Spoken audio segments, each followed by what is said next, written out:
Bismillahirrahmanirrahim. Assalamualaikum warahmatullahi wabarakatuh. Salam dan bahagia.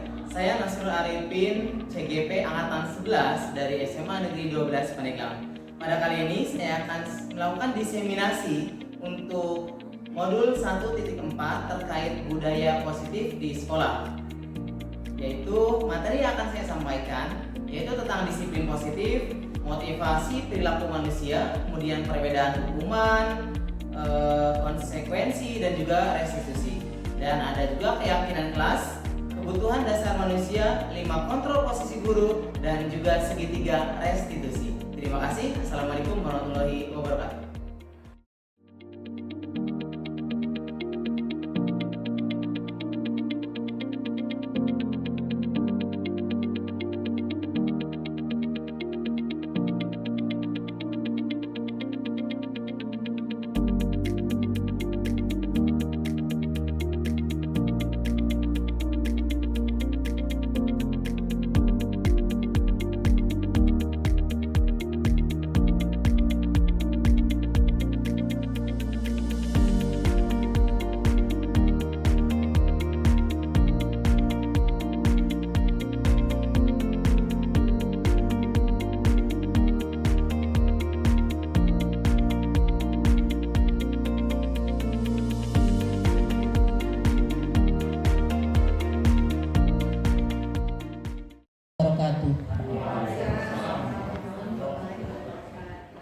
Yang terhormat Kepala SMA 12 Pandeglang Bapak Bambang Nurdiantoro MPD, yang saya hormati narasumber diseminasi budaya positif Bapak Nasrul Arifin MPD, yang saya hormati Bapak Ibu peserta diseminasi budaya positif. Puji syukur kita panjatkan kehadirat Allah Subhanahu wa taala karena alhamdulillah hari ini kita bisa berkumpul kembali di ruangan ini dalam kegiatan diseminasi budaya positif. Salawat beserta salam semoga selalu tercurah kepada junjungan kita Nabi besar Muhammad SAW. Baik Bapak dan Ibu, untuk mengawali kegiatan ini marilah kita bersama-sama membaca basmalah. Bismillahirrahmanirrahim. Selanjutnya sambutan Kepala SMA 12 Pandeglang sekaligus membuka kegiatan diseminasi ini. Kepada Bapak Bambang Nurdiantoro MPD disilakan.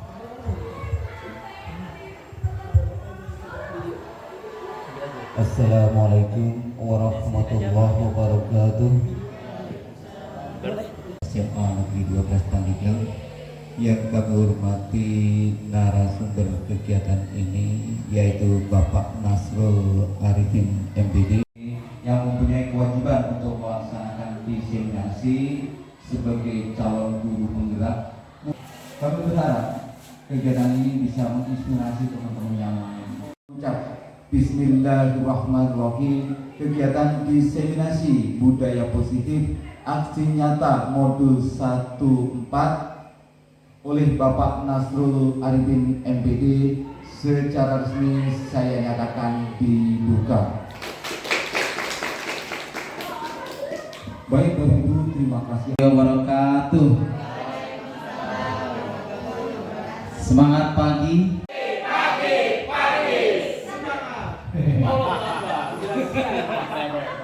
Ya, kayaknya mungkin agak sedikit dulu ya. Oke. Kita ada tepuk semangat ya. Semangat. Dang dang dang. Ding ding ding. Dung dung dung. Dang dang dang. Ding ding ding. Dung dung dung. Aha aha ma. Aha aha ma. Aha aha. Semangat. Oke. Kalian boleh duduk kembali. Sebelumnya mohon maaf ini waktunya bergeser karena semestinya saya di sore hari di FGD Pak, harusnya budaya positif itu. Baik Bapak Ibu, setelah tadi kita melakukan sedikit ice breaking ya. Oke, selanjutnya yaitu untuk pertanyaan pemantik. Oke, setuju atau tidak setuju? Silahkan dipikirkan dulu Bapak Ibu.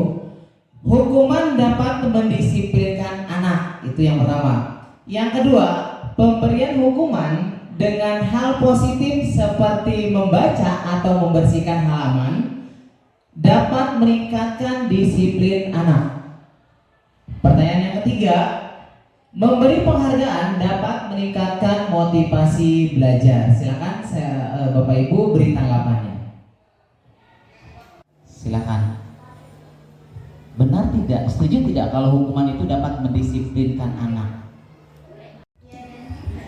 Kalau menurut versi saya setuju saja ya. Karena kadang-kadang anak dengan memberikan dalam bentuk hukuman, mereka kadang ya mungkin takut langsung jerak gitu ya, dengan tidak mengulanginya lagi. Itu sih saya masih menerapkan. Ya, saya masih menerapkan. Bahkan kemarin juga saya masih menerapkan. Oke, terima kasih. Itu mungkin pendapat saya. Oke, terima kasih. Terima kasih Bu Emma. Tadi menyatakan bahwasanya hukuman dapat mendisiplinkan anak. Atau mungkin dari guru-guru yang lain yang ingin berpendapat atau berbagi pengalaman atau kejadian-kejadian yang terjadi terhadap anak. Silakan. Pakai sendal, kemudian saya tanya kenapa pakai sendal, katanya sepatunya basah. Lalu saya bilang mau dihukum apa? Gitu. Terus beliau berinisiatif, Bu, saya mau membersihkan toilet. Oh, silahkan. Berarti anak sudah mulai menyadari, ya. Iya. Baik Bapak Ibu, terima kasih tadi dari pengalaman Ibu Lia. Selanjutnya pertanyaan pemantik yang kedua. Pemberian hukuman dengan hal positif seperti membaca atau membersihkan halaman sekolah dapat meningkatkan disiplin murid atau disiplin anak. Setuju atau tidak setuju? Setuju. Setuju. Baik Bapak Ibu, selanjutnya pertanyaan pemantik yang ketiga ya. Memberi penghargaan dapat meningkatkan motivasi belajar anak. Setuju atau tidak setuju? Setuju. Oke, kenapa Bu Novi? Karena memberikan penghargaan kepada anak dapat membuat anak merasa senang sehingga lebih termotivasi untuk belajar. Oke, terima kasih Bu Novi ya.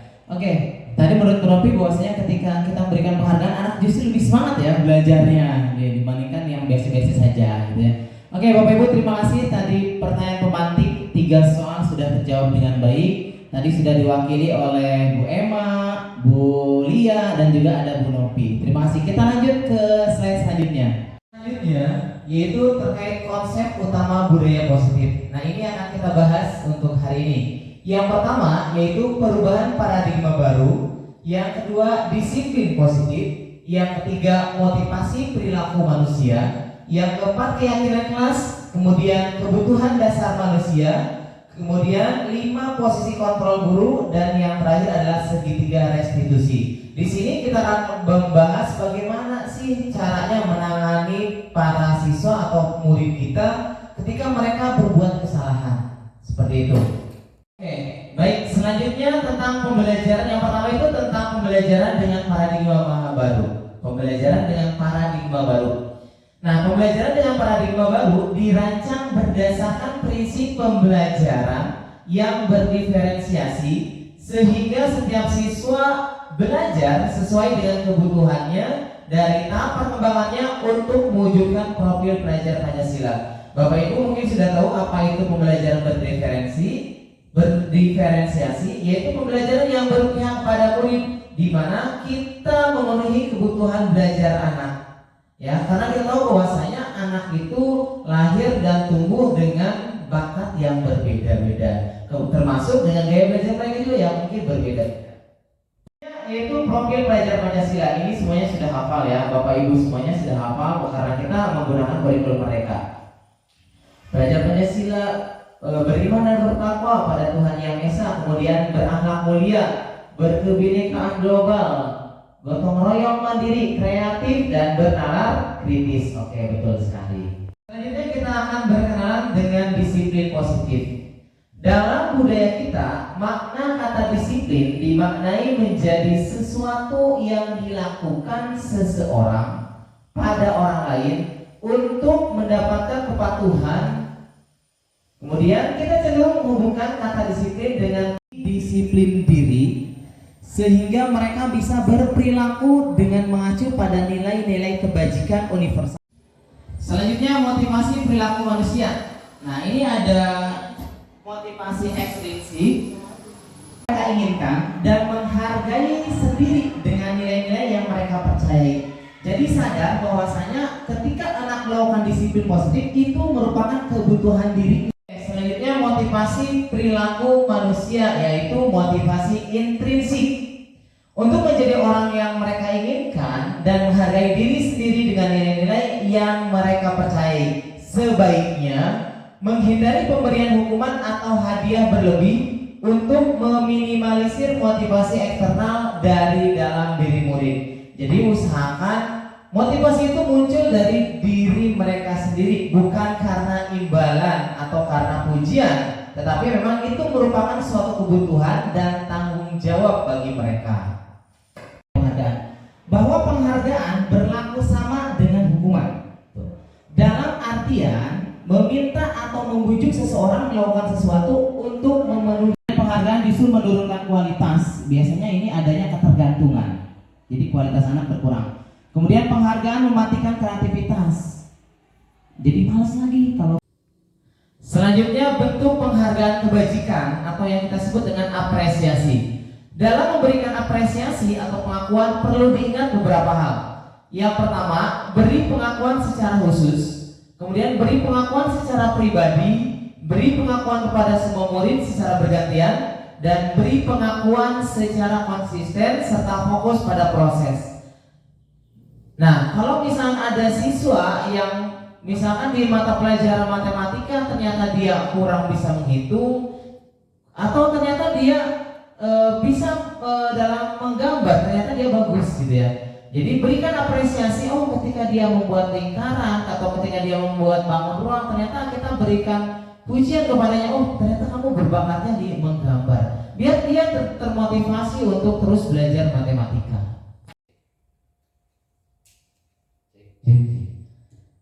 Nah, seharusnya kita pun seorang guru bisa memberikan teladan yang baik untuk muridnya. Misalkan ketika akan menyuruh siswa, tolong bapak ya atau tolong ibu ya bantu.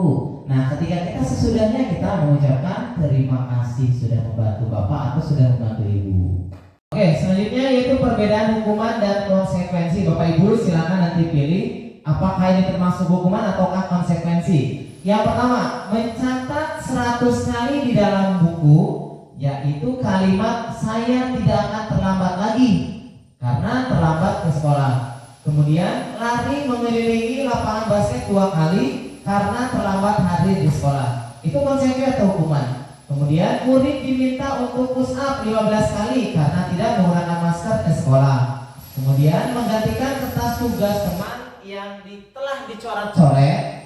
Kemudian membersihkan tumpahan air di meja tulis karena tersenggol pada saat belajar. Selanjutnya murid disuruh untuk mengenakan sepatu seharian di sekolah karena tidak mengenakan sepatu hitam. Kemudian lari mengelilingi lapangan basket 2 kali karena dia terlambat 5 menit untuk pelajaran olahraga. Menurut Bapak Ibu silakan mau jawab yang mana? Oke. Tadi yang jawaban Bapak Ibu semuanya, yaitu yang pertama mencatat 100 kali di dalam buku tulis, gitu ya. Itu ternyata maksudnya ke dalam hukuman. Kemudian lari mengelilingi lapangan basket 2 kali karena terlambat di sekolah, itu termasuknya hukuman. Kemudian murid diminta untuk push up 15 kali karena tidak mengenakan masker ke sekolah, itu maksudnya hukuman.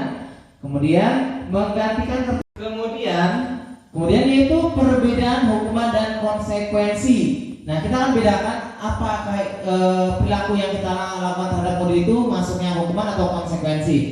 Kalau hukuman yang pertama, sesuatu yang menyakitkan harus terjadi. Kemudian membuat anak sakit fisik maupun sakit hati untuk jangka waktu yang lama.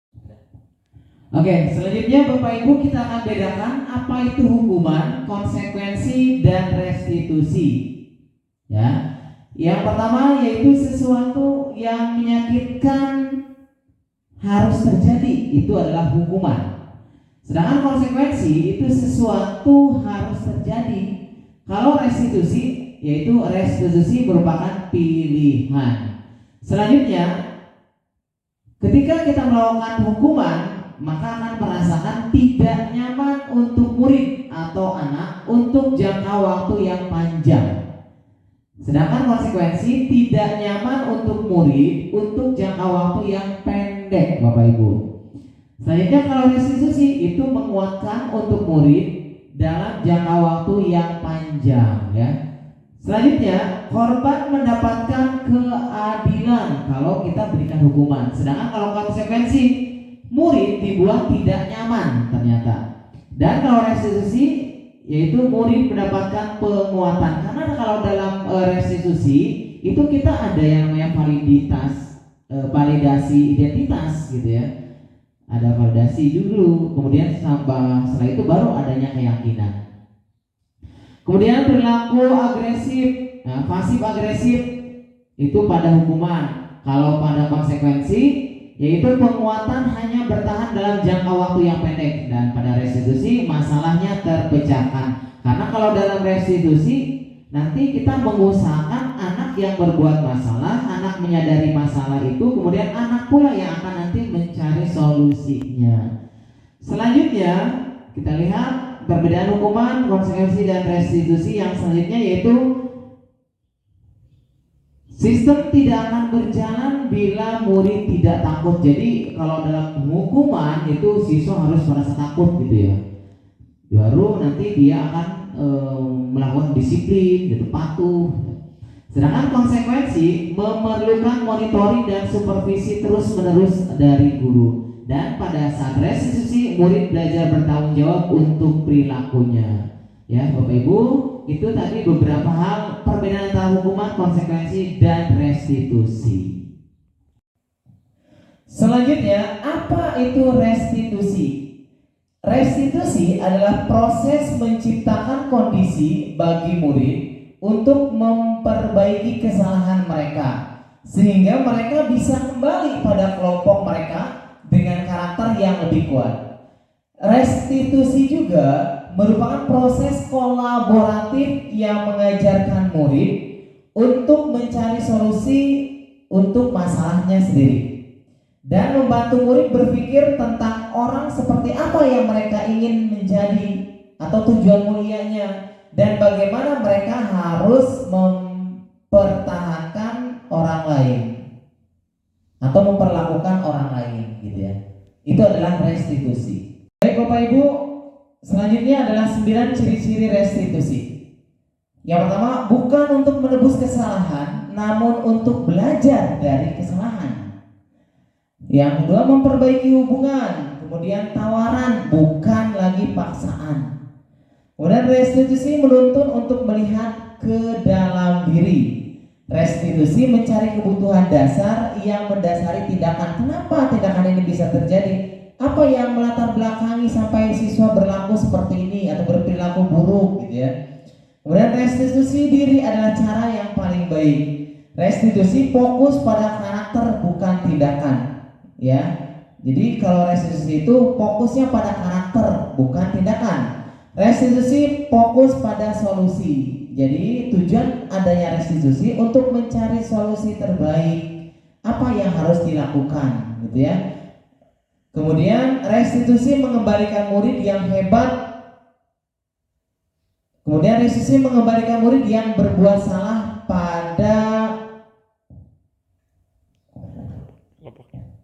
kelompoknya. Ya, jadi restitusi mengembalikan murid yang berbuat salah pada kelompoknya. Jadi pastikan dengan cara-cara restitusi ini kita bisa menggunakan cara pendekatan yang terbaik dalam menghadapi atau mencari solusi terkait masalah pada anak. Baik Bapak Ibu, selanjutnya setelah tadi kita mengenal tentang restitusi, nah ketika kita akan membuat suatu keyakinan kelas. Nah, keyakinan kelas itu sesuatu yang diyakini bersama yang berasal dari penyatuan pikiran atau peraturan di dalam kelas untuk menjadi nilai-nilai kebajikan untuk diimplementasikan di setiap kelas. Jadi begini Bapak Ibu, jadi sebelum kita membuat keyakinan kelas ada beberapa tahap yang perlu kita lakukan. Yang pertama, dalam sistem diskusi, misalkan kita akan membuat keyakinan kelas, berarti siswa dengan wali kelasnya misalkan. Ya, yang pertama itu kita sebagai wali kelas kita harus memfasilitasi. Yang pertama, siswa memberikan aturan-aturan gitu ya. Misalkan tidak boleh menggunakan handphone saat pembelajaran, atau misalkan tidak boleh datang terlambat, jangan membuang sampah sembarangan, jangan berbicara kasar, misalnya seperti itu, ya. Dari kata-kata itu kita akan ubah menjadi kata-kata yang positif. Ya, misal jangan menggunakan handphone saat pembelajaran, berarti di situ kata jangan kita ubah, ya, menggunakan handphone saat dibutuhkan, gitu ya. Atau misalnya jangan datang terlambat, datanglah tepat waktu. Jadi kita akan ubah dulu yang tadinya kata-kata yang negatif menjadi kata-kata yang positif. Nah, setelah itu kita akan masukkan kata-kata yang sudah positif tadi dengan nilai-nilai kebajikan atau kata-kata kebajikan. Nah, masuknya kemana? Misalnya yang tadi, jangan datang terlambat atau tidak datang tepat waktu, atau misalkan tidak menggunakan handphone atau menggunakan handphone saat dibutuhkan. Nah, dalam kata-kata atau nilai-nilai kebajikan itu ada yang namanya saling menghormati, ya, saling menghargai, mandiri, tanggung jawab gitu. Jadi seperti itu Bapak Ibu. Bapak Ibu, kita lanjutkan. Nah, ini adalah hal-hal yang kita butuhkan untuk pembuatan keyakinan kelas. Di situ pertama kan anak mengungkapkan tentang peraturan-peraturan kelas, ya. Kita tahu sebelum masuk ke keyakinan kelas itu akan ada peraturan-peraturan kelas yang diajukan oleh anak. Kemudian kita tampung. Nah, kemudian jika ada hal-hal yang konotasinya negatif, kita ubah ke dalam konotasi yang positif. Nah, kemudian kita masukkan nilai-nilai yang sudah anak ajukan tadi yang sudah berkonotasi positif, kita kemudian masukkan ke dalam nilai-nilai kebajikan. Nah, setelah dimasukkan ke dalam nilai kebajikan, kita akan tentukan kembali untuk dibuat ke dalam keyakinan kelas. Supaya apa? Supaya keyakinan kelas itu sesuai dengan kebutuhan kelas yang saat itu kita buat, gitu ya. Nah, ini ada peraturan kelas awalnya, kemudian menjadi keyakinan kelas. Nah, keyakinan kelas itu akan memunculkan lingkungan yang positif, kemudian dari situ akan mewujudkan budaya yang positif, ya. Begitu Bapak Ibu. Oke, baik Bapak Ibu, selanjutnya pembentukan keyakinan kelas atau keyakinan sekolah. Yang pertama, keyakinan kelas bersifat lebih abstrak daripada peraturan yang lebih rinci dan konkret. Kemudian keyakinan kelas berupa pernyataan-pernyataan universal. Kemudian keyakinan kelas senantiasa dibuat dalam bentuk positif. Keyakinan kelas hendaknya tidak terlalu banyak sehingga mudah diingat dan dipahami oleh semua warga kelas. Kemudian keyakinan kelas sebaiknya sesuatu yang dapat diterapkan di lingkungan tersebut. Semua warga kelas hendaknya ikut berkontribusi dalam pembuatan keyakinan kelas lewat kegiatan curah pendapat. Dan yang terakhir, bersedia meninjau kembali keyakinan kelas dari waktu ke waktu. Itu dia pembentukan keyakinan sekolah atau keyakinan kelas. Bapak Ibu, kita akan coba ya membahas kembali terkait dengan tadi ada yang namanya nilai-nilai kebajikan.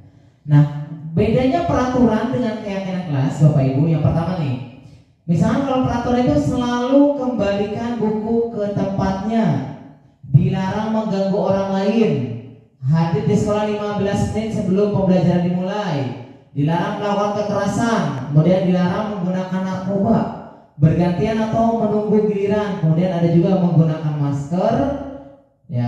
Nah, kita lihat keyakinan kelasnya ini akan jadi seperti apa. Nah, ini dia.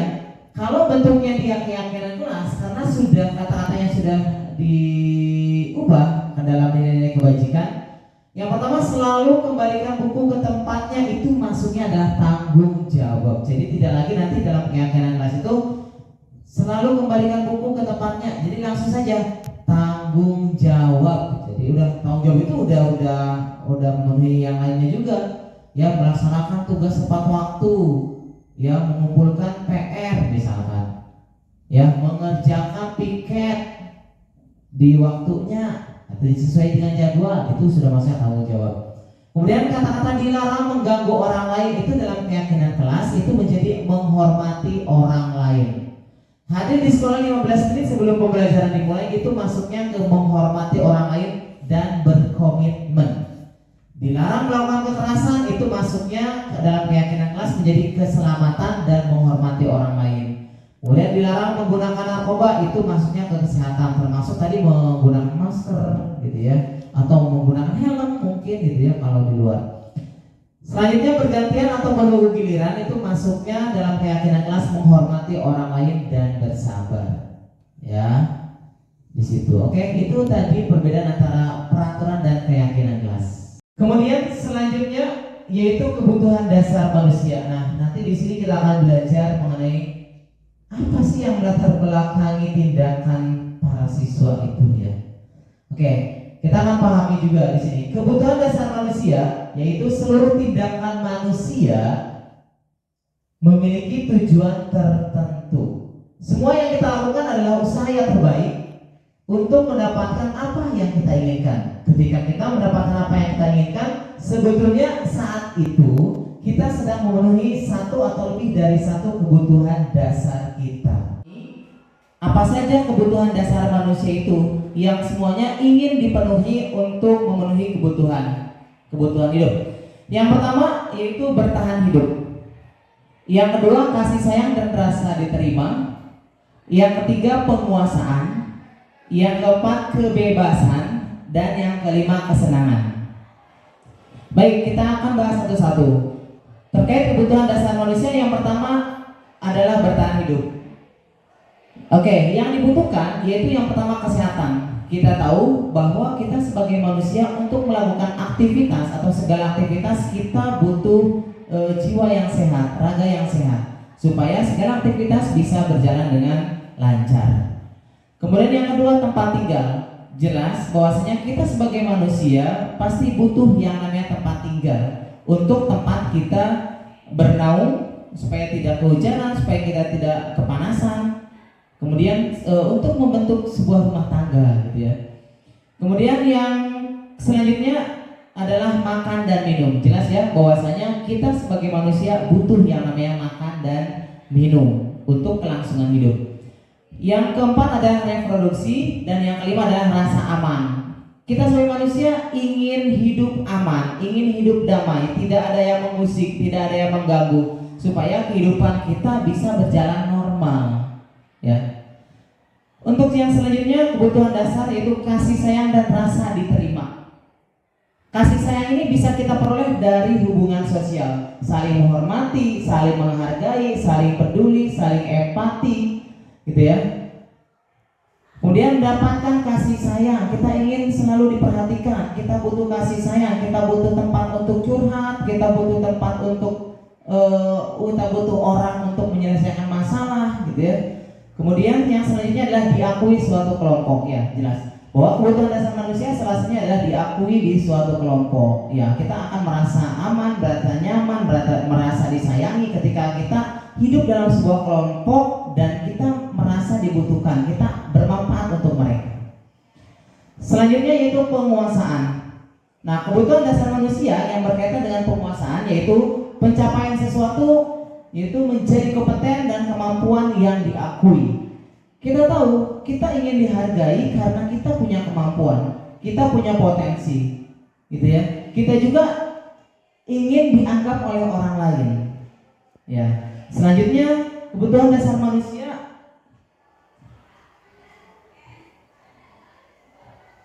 yaitu kebebasan. Ya, kebebasan ini berarti dia tidak ingin terikat oleh apapun atau bebas mengeluarkan pendapat, bebas untuk memberikan pendapat yang terbaik dalam suatu kelompok. Kemudian berhak untuk memilih. Ya, kita tahu bahwasanya baru-baru kemarin kita melakukan pemilu. Ya, setiap orang bebas, tidak perlu memaksakan untuk memilih siapa calonnya.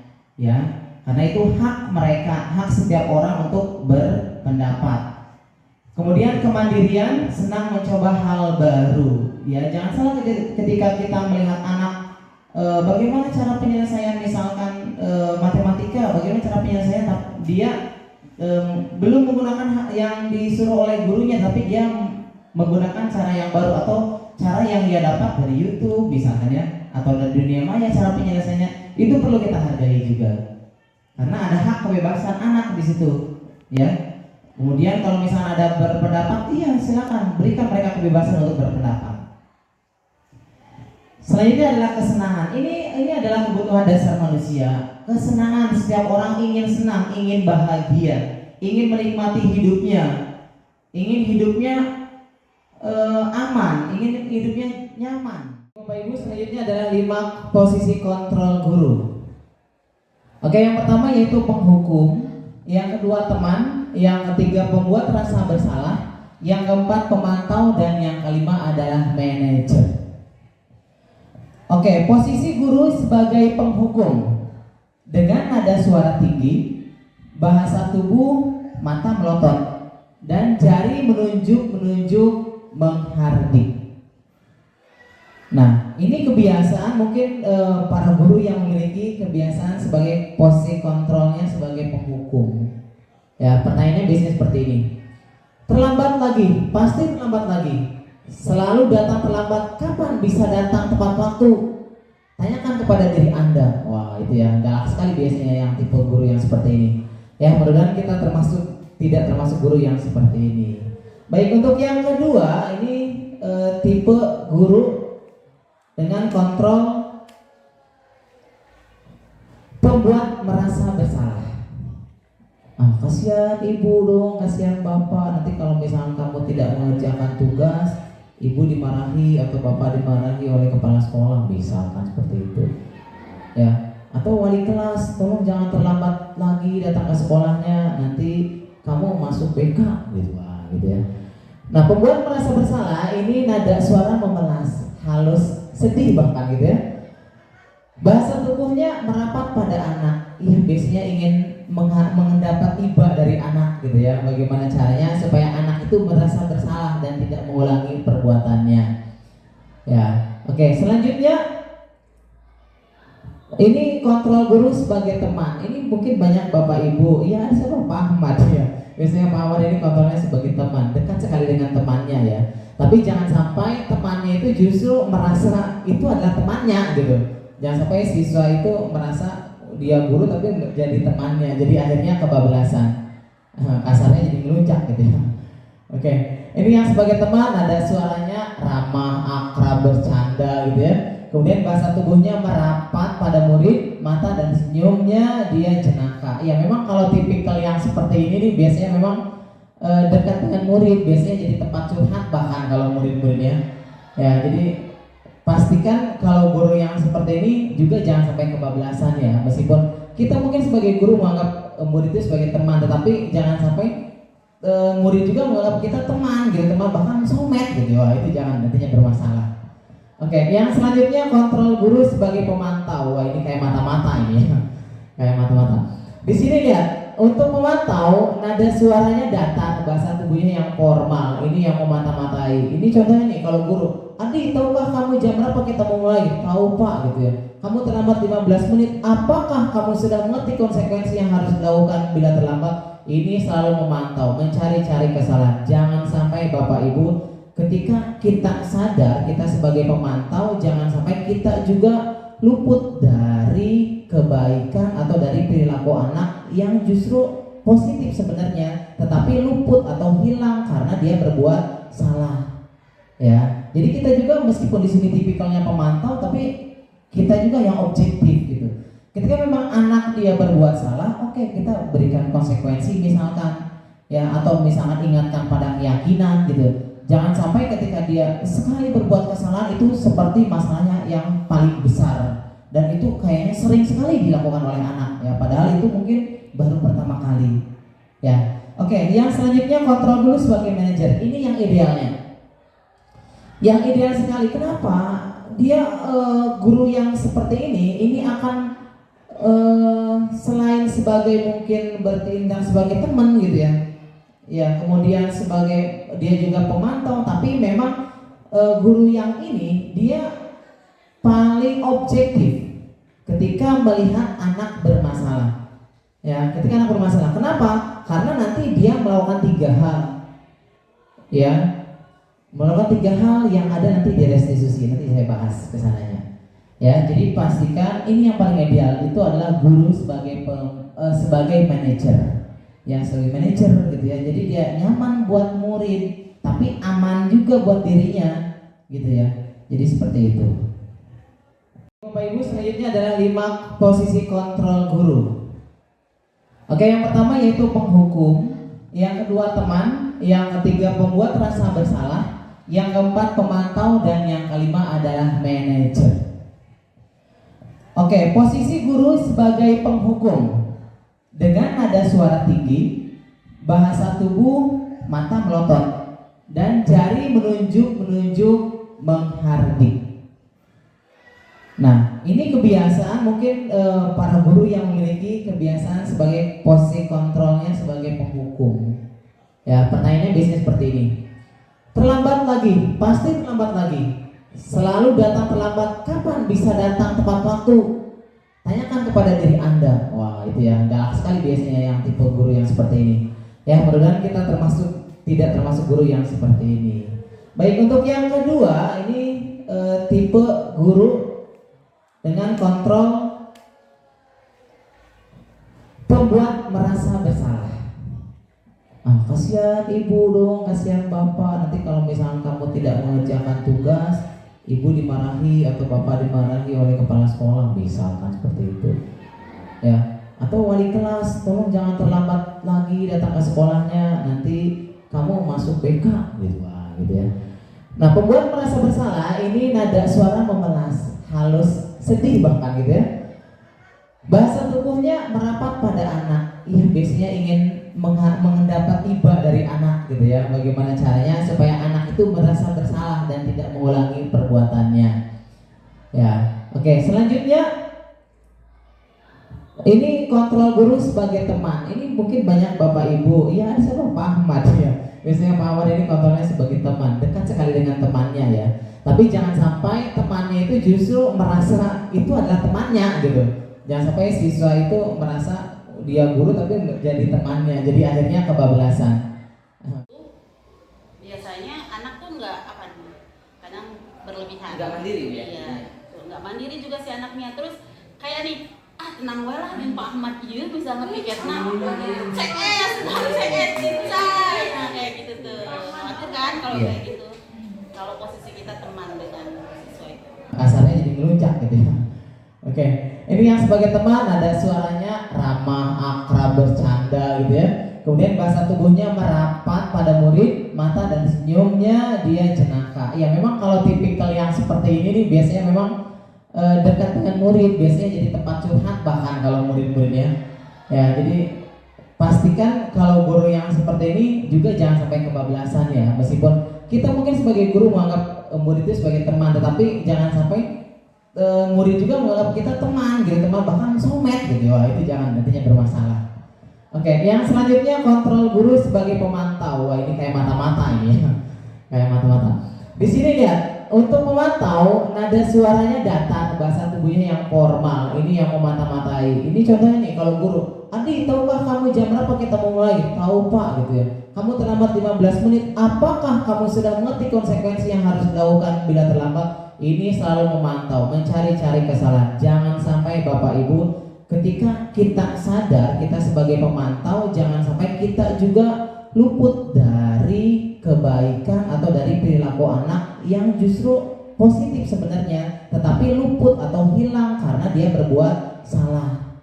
Ya, jadi kita juga meskipun di sini tipikalnya pemantau, tapi kita juga yang objektif gitu. Ketika memang anak dia berbuat salah, oke, kita berikan konsekuensi misalkan ya, atau misalkan ingatkan pada keyakinan gitu. Jangan sampai ketika dia sekali berbuat kesalahan itu seperti masalahnya yang paling besar dan itu kayaknya sering sekali dilakukan oleh anak ya, padahal itu mungkin baru pertama kali ya. Oke, yang selanjutnya kontrol dulu sebagai manajer. Ini yang idealnya. Yang ideal sekali. Kenapa? Dia guru yang seperti ini akan selain sebagai mungkin bertindak sebagai teman gitu ya, ya kemudian sebagai dia juga pemantau, tapi memang guru yang ini dia paling objektif ketika melihat anak bermasalah. Ya, ketika anak bermasalah. Kenapa? Karena nanti dia melakukan 3 hal, ya, melakukan 3 hal yang ada nanti di restitusi. Nanti saya bahas kesananya.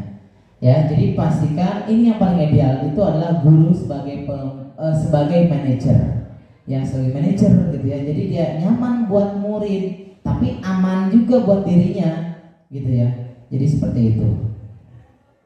Bapak Ibu, selanjutnya di sini ada pertanyaan-pertanyaan atau pernyataan-pernyataan yang akan Bapak Ibu jawab ya. Oke, yang pertama, pernyataan yang pertama, saya kecewa sekali dengan kamu. Nah, ini berarti kontrol dulunya sebagai apa? Merasa bersalah. Iya, ini merasa bersalah. Oke, ternyata Bapak Ibu semua merasa bersalah semua ya. Lanjut yang pernyataan yang kedua. Kamu tidak benar. Kamu tidak pernah melakukannya. Nah, berarti kontrol dulu sebagai apa? Pemantau. Ada lagi? Penghukum. Ada lagi? Pemantau. Oke, nanti kita cek jawabannya. Selanjutnya, ayolah lakukan demi ibu bapak. Nah, ini yang sebagai apa kontrol gurunya? Manajer. Sebagai pembuat rasa bersalah. Ada lagi? Pembuat rasa bersalah ini ibu ini ya. Oke, terima kasih untuk yang selanjutnya pernyataannya. Apakah kamu mau mendapatkan stiker bintang hari ini? Nah, kontrol gurunya sebagai apa? Coba silakan. Teman. Teman lagi? Teman. Oke, teman. Lanjut. Bagaimana kamu bisa menyelesaikan masalah ini? Nah, ini kontrol gurunya sebagai apa? Penghukum. Terus? Manajer. Penghukum. Oke, lanjut. Pernyataan yang terakhir. Kamu selalu yang paling terakhir. Kamu selalu paling yang terakhir. Nah, berarti kontrol gurunya sebagai penghukum. Iya. Ada lagi? Penghukum. Oke, kita recheck jawabannya. Oke, ini dia jawabannya. Saya kecewa sekali dengan kamu. Itu adalah membuat orang merasa bersalah. Betul tadi ya? Kemudian kamu tidak pernah benar melakukannya, itu sebagai penghukum karena di mata dia semuanya dianggap salah, ini penghukum ya. Kemudian ayolah lakukan demi ibu bapak, ini sebagai teman karena dia merasa iba ya, supaya si murid ini merasa iba ke gurunya gitu ya. Kemudian apakah kamu mau mendapatkan stiker bintang hari ini? Nah, itu sebagai pemantau ternyata Bapak Ibu. Kemudian bagaimana kamu bisa menyelesaikan masalah ini? Nah, ini yang akan mengontrol masalah gitu ya. Maka ini sebagai manajer. Betul sekali tadi kata Bu Novi ya. Kemudian kamu selalu yang paling terakhir. Wah, ini selalu salah pokoknya ya. Dia sebagai penghukum. Oke, Bapak Ibu terima kasih ya. Kita lanjut. Pernah melihat atau Bapak Ibu anak-anak marah, dia tidak bisa mengekspresikan kemarahannya, tetapi ketika dia sendiri dia baru mengekspresikan. Mencoret-coret, membanting, pokoknya pusing, nangis mungkin yang perempuan biasanya gitu. Yang akunya kesurupan. Oh, mungkin dulu pernah ini saya. Nah, kadang saya beberapa kali Pak kempes ban itu motor. Bener. Iya, nggak tahu pokoknya hampir sering sekali. Ya, betul itu seperti itu. Iya. Syukurnya kalau anaknya menyadari Bu ya, tapi kalau itu mah kan tugas ibu. Nah, itu mah. Ya merasa bersalah. Aduh. Ya kan, Bapak udah capek-capek datang ke sini dari ujung ke ujung 5 menit waktunya gitu. Ya, Pak Didi juga seperti itu ya. Jadi memang kontrolnya sebagai teman ya, memang ramah, akrab, suka bercanda dengan murid gitu ya. Kemudian mata dan senyumannya itu jenaka. Ya biasanya murid itu mudah sekali diajak untuk curhat biasanya. Kontrol juga terhadap perilaku murid. Makan waktu nih, nggak harus langsung dikasih ke guru BK kan sebenarnya ya.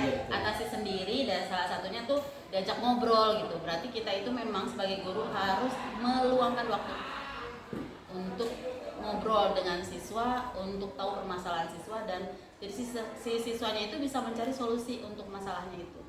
Tadi Bapak Ibu mungkin sudah bisa memahami 5 posisi kontrol kita. Apakah sebagai penghukum, pembuat rasa bersalah, teman, pemantau atau manajer. Ya, idealnya kita semua semoga menjadi kontrol yang manajer ya. supaya bisa mengantisipasi segala permasalahan yang timbul dari anak, dan juga kita dapat menemukan solusi terbaik apa yang harus kita lakukan ya. Oke, itu dia untuk 5 posisi kontrol. Ibu, selanjutnya adalah segitiga restitusi. Tahapan segitiga restitusi yang pertama adalah menstabilkan identitas. Bagian dasar dari segitiga restitusi ini bertujuan untuk mengubah identitas anak dari orang yang gagal karena melakukan kesalahan menjadi orang yang sukses. Anak yang melanggar peraturan karena sedang mencari perhatian adalah anak yang sedang mengalami kegagalan. Kemudian dia mencoba untuk memenuhi kebutuhan dasarnya. Namun ada benturan. Kalau kita mengkritik dia, maka kita akan tetap membuatnya dalam posisi yang gagal. Kalau kita ingin ia menjadi reflektif, maka kita harus meyakinkan si anak dengan cara mengatakan kalimat berikut. Misalkan begini, anak berbuat kesalahan. Misal anak dicontek buku tulisnya. Nah, kemarin saya membuat restitusi. Ya, kemarin saya buat restitusi, saya ajak anak untuk bagaimana caranya menyelesaikan masalah, yaitu dengan segitiga restitusi. Jadi kasusnya itu anak dia marah ketika buku tugasnya dicontek oleh temannya. Akhirnya buku temannya dia lempar. Wow, saking marahnya, gitu ya. Nah, kemudian ketua kelasnya melapor ke saya, Pak, karena saya wali kelasnya, Pak Nasrul, ini ada anak yang marah-marah di kelas, gitu ya. Saya panggil anaknya, kenapa, gitu ya. Saya coba dengan segitiga restitusi. Saya pastikan dia merasa aman dulu, kenapa, namanya siapa, gitu ya, seperti itu. Kemudian menstabilkan identitas, membuat dia pertama itu nggak merasa bersalah dulu. Yang pertama, berbuat salah itu tidak apa-apa, yang penting tidak dilakukan kembali. Kalaupun berbuat seperti itu, bapak juga pasti akan berbuat seperti itu, seperti yang kamu lakukan, gitu. Menstabilkan identitas, bukan membenarkan ya, tapi menstabilkan identitas. Kemudian pastikan si anak itu akhirnya akan menyadari kesalahannya. Gitu, apa yang telah kamu lakukan? Oh, saya marah-marah, kata beliau. Kemudian dia melempar buku temannya itu sampai hampir berantem. Kata saya, kamu selain itu apalagi yang kamu lakukan? Apakah sampai menampar atau memukul temannya atau apa? Ternyata tidak, saya hanya itu. Kemudian dia keluar dari kelas, katanya seperti itu. Nah, kemudian saya yakinkan ke beliau, ke dia, ke siswa itu, perbuatan kamu benar atau salah? Gitu. Ternyata dia bilang, oh iya, benar salah. Apa yang salah? Ya, harusnya saya sabar, harusnya saya konfirmasi terlebih dahulu. Meskipun saya tahu teman saya itu salah, katanya. Ya, tapi saya waktu itu katanya emosi, gitu ya. Akhirnya dia marah-marah. Nah, setelah itu ada keyakinan kelas, karena kita ada keyakinan kelas di kelas, gitu ya, yang ditempel di kelas. Apa yang kamu langgar? Akhirnya yang saya langgar, kata dia, bahwasanya tidak menghormati orang lain, tidak sabar. Oh iya. Jadi kurang bisa menahan emosi. Terus harusnya bagaimana? Harusnya dia bisa menahan emosinya dengan tidak marah-marah, seperti itu. Berikan pendapat dia ke temannya, tapi tidak dengan cara melempar bukunya, gitu ya. Nah, itu adalah dalam cara saya waktu kemarin untuk melakukan restitusi. Oke, baik, kita langsung saja yang selanjutnya. Ini segitiga restitusi yang kedua, yaitu validasi tindakan yang salah. Setiap tindakan kita dilakukan dengan suatu tujuan, yaitu memenuhi kebutuhan dasar. Kalau kita memahami kebutuhan dasar apa yang mendasari sebuah tindakan, kita akan bisa menemukan cara-cara paling efektif. Ingat, kita itu sebagai manusia ada kebutuhan dasarnya, ada ingin bebas, ingin dihormati, ingin dihargai, ingin merasa nyaman, gitu ya. Nah, seperti itu. Jadi dalam validasi tindakan yang salah, di sini kita tidak langsung menyalahkan anak, tapi anak harus berusaha memahami, gitu ya, apakah perbuatan dia salah atau tidak. Gitu. Jadi anak sendiri yang akan memastikan, oh iya benar ya, ternyata salah. Gitu. Lanjut, selanjutnya yang segitiga restitusi yang ketiga, yaitu menanyakan keyakinan. Nah, teori kontrol menyatakan bahwa kita pada dasarnya termotivasi secara internal. Jadi kalau kontrol emosi bisa dari dalam, gitu ya, tapi pengaruhnya itu bisa dari luar. Ketika identitas sukses telah tercapai, nilai dan tingkah laku yang salah telah divalidasi, maka anak akan siap untuk dihubungkan dengan nilai-nilai yang dipercaya. Ya, tadi sudah yang kedua memvalidasi tindakan. Oh iya, tindakan saya ternyata salah, gitu ya. Harusnya seperti ini, harusnya saya sabar, gitu ya. Nah, kemudian kita baru menanyakan keyakinan kelas. Keyakinan kelas apa yang telah kamu langgar? Gitu. Setelah ini baru mereka akan mendapatkan solusi. Jadi dalam segitiga restitusi ini usahakan anak sendiri ketika anak berbuat salah, anak sendiri yang bisa menyelesaikan masalahnya. Gitu. Terima kasih. Oke, selanjutnya. Baik Bapak Ibu, kita masuk ke refleksi. Nah, ini yang saya harapkan dan tanggapan dari Bapak Ibu semuanya terkait apa saja atau hal baru apa yang mengubah paradigma Bapak Ibu, apa yang Bapak Ibu dapatkan dari kegiatan diseminasi untuk hari ini. Kemudian perasaan apa yang muncul selama mengikuti sesi ini, khususnya mengenai makna disiplin dan motivasi intrinsik tersebut. Yang ketiga, peran Among seperti apakah yang saya telah lakukan selama mengikuti modul ini, atau yang Bapak telah lakukan terhadap murid-murid di sekolah ini, gitu ya. Nah, saya harapkan seperti itu. Oke, silakan. Ada? Oh iya, Pak Didi, mangga, silakan.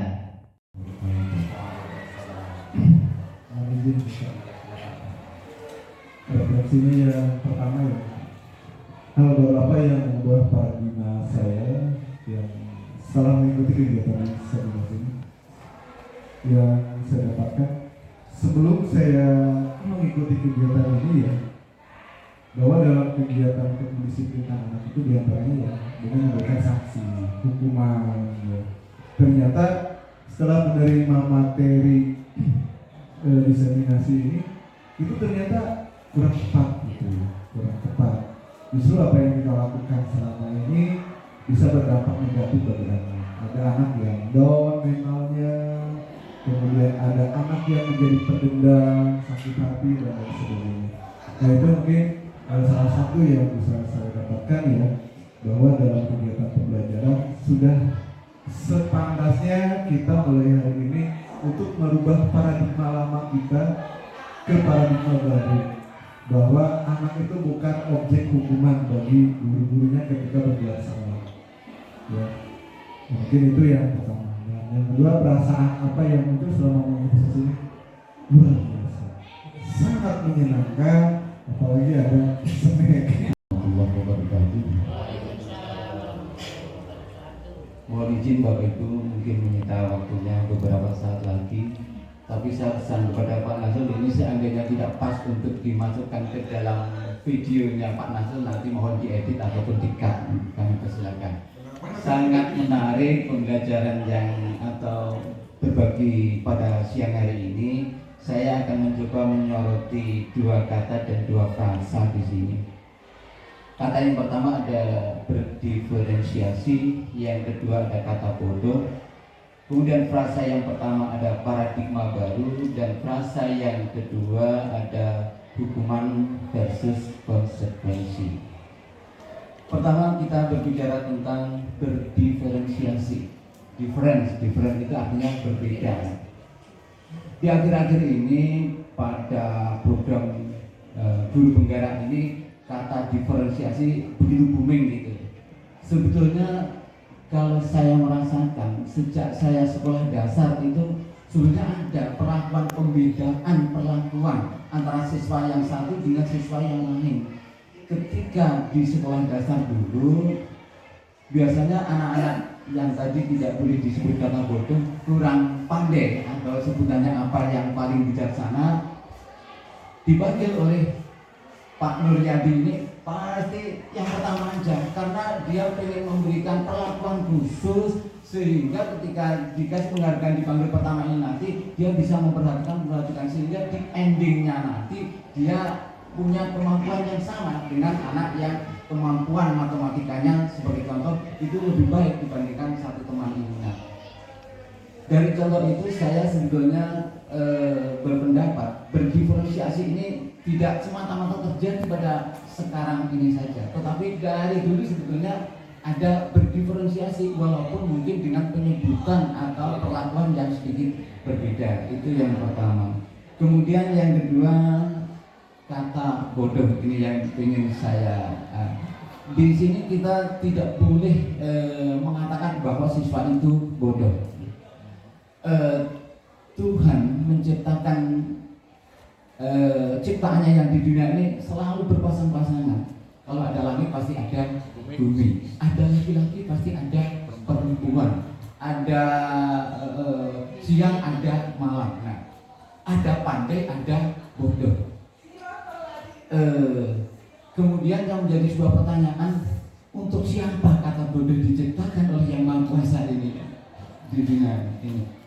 Mungkin sebenarnya kita tidak boleh menyebut kamu bodoh itu, tetapi kembali kepada berdiferensiasi tadi, siswa punya kemampuan yang berbeda-beda. Ada yang pandai di bidang matematika, ada yang pandai di bidang sosial humaniora, ada yang pandai di bidang seni dan sebagainya. Ketika anak diajarin perkalian, pembagian dan pengurangan penambahan itu tidak bisa, sulit, pokoknya sulit. Nah, ini disebut siswa apa dalam matematika. Tidak boleh digeneralisir siswa ini bodoh segala-galanya. Tetapi mungkin dalam bidang matematika anak ini kurang pandai. Kurang pandai itu sebenarnya sama dengan mungkin itu ya. Bapak Ibu, tapi nanti kalau tidak pas jangan dimasukkan ke dalam video Pak Nasrul. Tetapi kita harus menganalisa seperti itu. Tetapi intinya tidak ada manusia atau anak-anak yang semuanya kurang, itu pasti punya kelebihan masing-masing. Baik Bapak Ibu, kesimpulan dari kegiatan diseminasi untuk hari ini yaitu bahwa pentingnya budaya positif diterapkan di sekolah. Ya, kita ingin bahwasanya dalam pembelajaran itu selalu berpihak pada murid. Kita tahu bahwasanya murid itu adalah pribadi yang memiliki dasar. Mereka sudah memiliki dasar sejak lahirnya. Nah, bagaimana cara kita untuk mengembangkan potensi dasar mereka? Ya, terkait dengan kodrat alam dan juga kodrat zaman. Nah, kita sudah belajar tentang disiplin positif, kemudian motivasi perilaku manusia, kemudian selanjutnya kita juga belajar terkait perbedaan antara hukuman, konsekuensi dan juga restitusi. Ada juga kita belajar tentang keyakinan kelas, bagaimana caranya menindak siswa yang bermasalah dengan segitiga restitusi. Kemudian ada juga 5 posisi kontrol guru. Nah, kita juga bisa memilih sebagai apa kontrol kita terhadap murid kita. Kemudian yang terakhir adalah tadi segitiga restitusi. Itu saja yang dapat saya sampaikan. Kurang lebihnya mohon maaf. Terima kasih semuanya. Salam dan bahagia. Wassalamualaikum warahmatullahi wabarakatuh.